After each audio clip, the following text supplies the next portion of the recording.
I was a speaker at ASIS Europe because there is so many people here that have international backgrounds. There's a lot of content in safety and security. I think it's also very important to talk about how people collaborate, and especially in an international context, it's good to know the different approaches, the different assumptions that people have when doing business together. I really enjoy cultures, and it started when I think I was 16 or 17 years old. I left the Netherlands. I went to live in Manhattan, Kansas, and I went to live to learn the language. But I learned so much more about all these different cultures. And I think today, when we look here, there's so many people with different nationalities. And I think we talked a lot in this conference about content and about safety, security.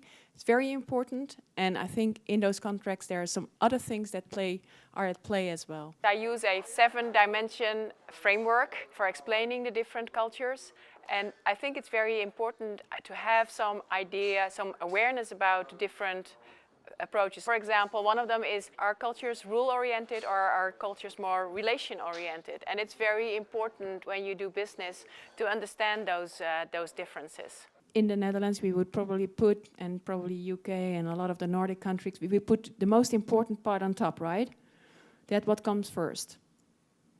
Not in France, because some people might come in later and others need to leave early, so the most important part is in the middle.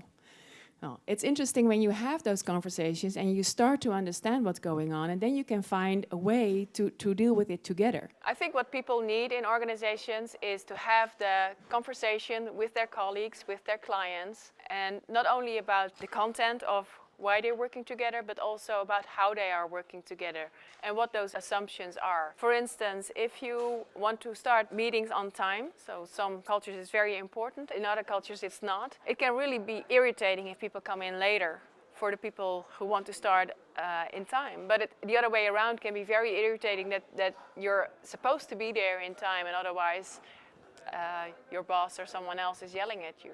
So I think it's important to address those issues. We sometimes have the feeling that we have to discuss certain things in meetings, while not everyone thinks that you should discuss everything in meetings, and especially not saying to your boss that he's not right.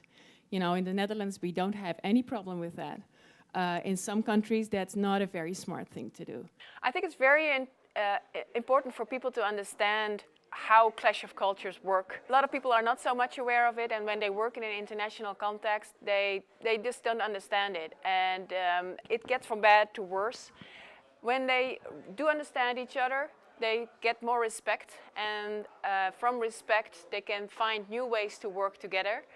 So I'm really happy when there's more awareness and more openness when I leave a company, and I see that they perform better. So it's not only about being nice to each other, but it's really about the performance of the organization, and I think it really helps. There's really a business case really for this work.